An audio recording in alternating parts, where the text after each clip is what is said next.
Well, hello class, and welcome to the start of another week. So can't believe that I guess we're entering into week 9.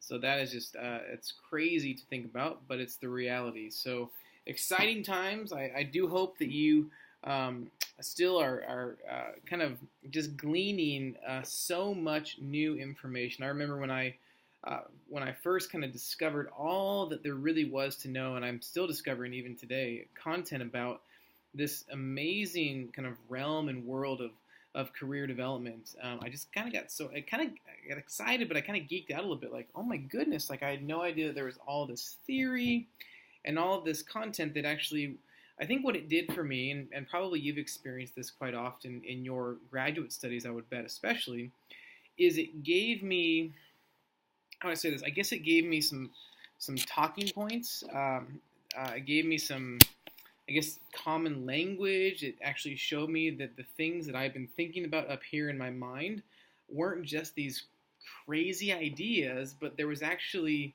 research. There was literature that backed up what it was that was going on in my mind. And so I think what it did is that then all of a sudden it gave all the more credibility to this work that I was doing and helping people kind of navigate some of these confusing career development waters, if you will. So I had a couple of folks email me in response to the question that I sent out, and I'm so grateful for your thoughtful responses. Just kind of asking how are things going, how's the 2-week format working. I feel like sometimes it's too much time. Like there's too much time allowed between the start of a unit and the end of a unit, or really between the start of one unit and then 2 weeks goes past and the start of the next unit. And yet I thought about this, and I think that in the midst of all of just the busyness of life and how much you have to do, I would rather have there be some lulls and give you time to really think about this content, to just kind of soak it up, than I would to rush you through it. Now, I think one of the things one of the realities or the realizations that we need to talk about is, and one of the responses that I was given was that they had some friends who had previously taken this course in the summer months. And in the summer months, as you know, the summer semester, if you will, it's an 8-week time frame compared to that of a 16-week time frame. And so in this 8 weeks, you're doing the same amount of work. In fact, these units, what we used to do is I would teach one unit at a time in the traditional semester class, and then I would condense them into 2 one-week units into one one-week unit in the summer. And so what I decided to do is I would take what ended up being the summer term and take that and move that into the spring and fall semesters. So again, doing the same amount of work, but you're just kind of cutting the time in half. And so I do hear regularly that it's a lot to do in that 8 weeks. Now the benefit is you're done in 8 weeks, and it's the same with all classes. And in my developmental time frame of this course and being here on faculty at APU, our kind of our mandate is if we take traditional fall spring semester classes and we squish them into a summer course, we have to leave all of the same content in there, so we're not to remove anything. So we do that. So the benefit is in the fall, you kind of get this longer time frame to experience the content. So I hope that's helpful.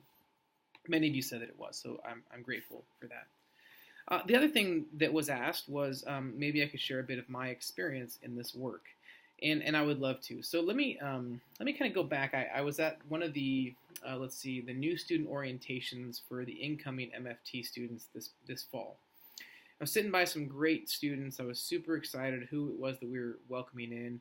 And in some ways, I gave them a bit of the same spiel, and I don't mean that in any sort of a condescending way. It wasn't like I made it up, but I just gave them the same storyline that I gave you when we talked about how this field of career development really does relate to marriage and family therapy. And I in many ways, I wish that I could spend time with all of our incoming students and say the same thing, because I think it would help for students to understand and realize just how important this work potentially can be for those who do end up pursuing it in kind of connection to, or maybe even entirely separate from, traditional marriage and family therapy counseling. So when I think of the work that I was doing, in fact, I got a phone call this morning. It was interesting. I got a phone call from a number in Connecticut. And it was a person that I'm sure provides a number of different kind of career and life balance, work-life balance related services, and has a client who is looking for a life coach. And so when I talk about the work that I do, I couch it as so my I've got kind of a small, I guess you'd call it a little boutique career coaching and counseling firm that's simply called Boian Consulting and Career Services. So, and in that, I offer career coaching, which really, in some ways, is life coaching. I do offer some career counseling elements, and there is some difference there. So, the counseling is more kind of the giving direction, feeding in content, whereas the coaching is more of the kind of asking questions. So, it's this evoking what's already within my clients. So, asking some questions so they can come up with answers on their own. And I want to talk about that because I don't know that I could do that work if not for the influence of the career counseling component. But I want to talk about the end game and kind of what I do with clients. So I got a phone call and said, hey, my client's looking for a life coach.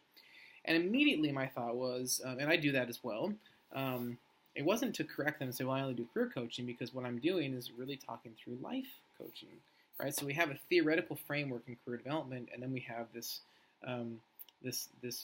going from theory to practice, this practical application when it comes to actually working with the client.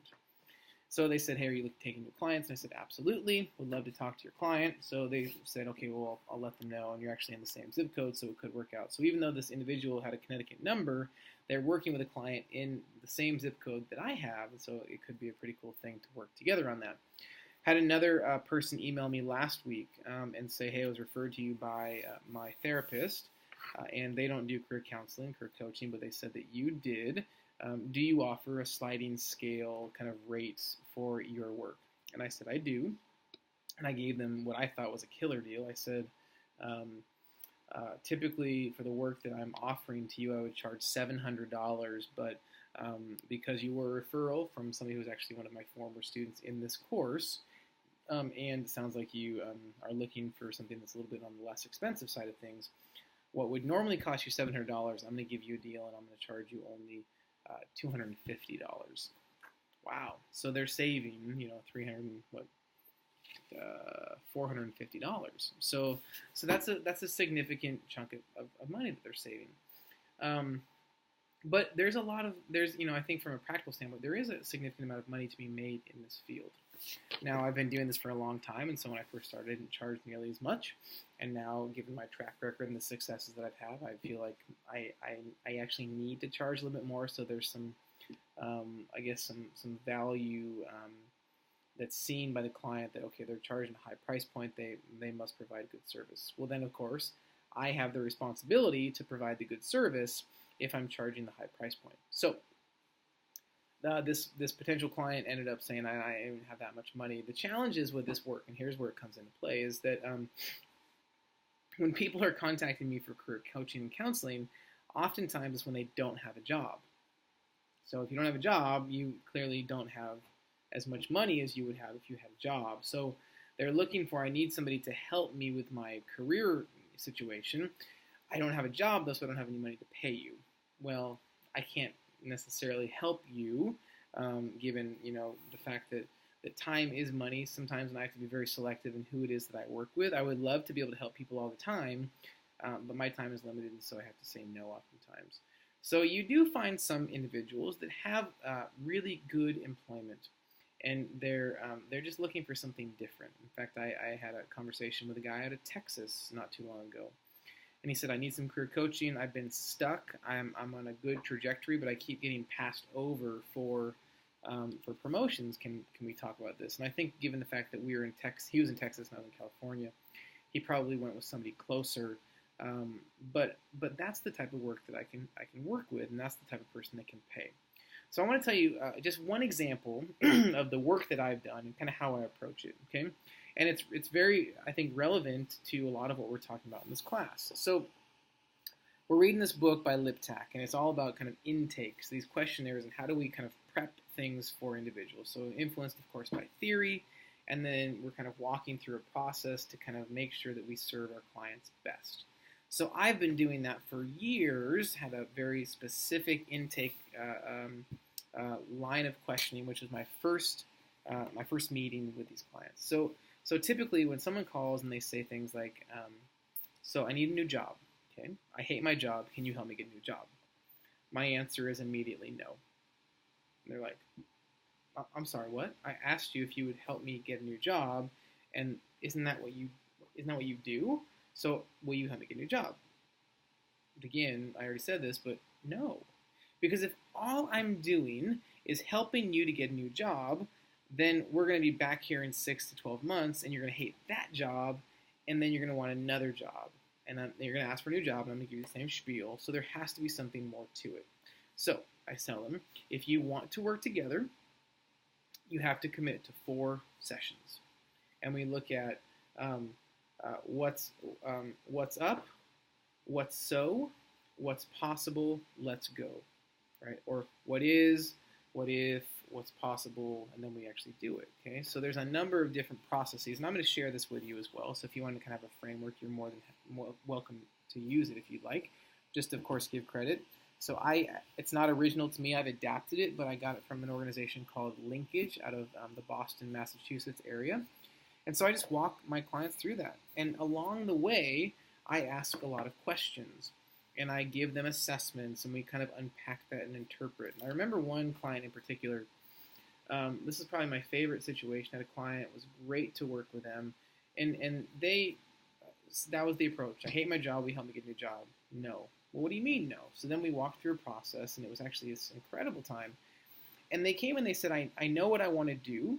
They had a very good job, very secure job, great benefits, great pay, great hours, everything you could basically ask for. But they really liked to do something in the creative realm. But they knew deep down that they had to support their family and pay their bills, but they still wanted to consider this as an option to quit their job and go pursue this creative outlet. I was not in the position to say, you know what, that's a silly idea, don't do that. Because if it was my idea, me and just wagging the finger and saying, don't do that now, it's not going to stick. So I've kind of taken this approach, and you'll remember the movie some years ago, there's now a sequel, but My Big Fat Greek Wedding. I don't remember exactly how she said it, but the wife said that basically the secret to happiness or marriage or whatever is to come up with an idea and then convince the husband that it's his idea, right? So I may have had the idea, but if I make it seem like it's his idea, then he wants to do it. And then, of course, that's in jest, but a lot of the work that we do is that. And so we went through this process, and we asked questions, and we talked about answers, and we talked about overall well-being and how are you doing in life, and is it really the job that you dislike, or are there other aspects to what's going on in life? And so we went through these four meetings together, and it was great. And I'm very big on ethics, and so I told the individual, I said, I'm asking for 4 sessions because I don't think we can accomplish all that you need or want to accomplish in anything less than that. But after that, I have no pressure. I don't ask for anything else. I just ask that if you really want to accomplish certain things, you give me 4 weeks. Now that's going to be an investment financially for them. And then I say, if you'd like to talk about more, it's up to you, but you have to have a clear plan for where we're headed next. Because I really do believe that if you give me 4 weeks, 4 sessions, and sometimes it's not week for week, but if you give me 4 sessions, we can accomplish a lot. So we went through a process, we asked questions, looked at well-being, looked at personality, looked at interests, looked at strengths, looked at all these things, and then at the end of our time together, this what's possible and let's go. So we looked at possibilities. You could quit your job and do this and that and the other thing. But then when it came down to week 4, I asked the question, okay, so what are you thinking? And they said, and I kid you not, I think I need to keep my job. I was like, oh, that sounds good. Why? Well, because it's great pay, it's good benefits, I've got great job security, and I can do this creative thing in my days off, and I've got great hours, so I can do it in the evenings and afternoons during the summer months and so forth. And I said, that's great, that sounds great. And they said, will you help me now to kind of set some other aspects of my side hustle, if you will, my side career, my creative career up? And I said, sure. Are you sure you want to do that? And they said, yes. So they paid for that. But that's the process. It's asking what's reality and where do you want to be? So where are you? Where do you want to be? It's a gap analysis. But a lot of it has to do with questions. But all of those questions are oftentimes informed by the theory and the techniques and all the content that we're looking at in this class to better inform the practice. So that's my approach, and I'll share some of those things with you as we progress throughout the semester.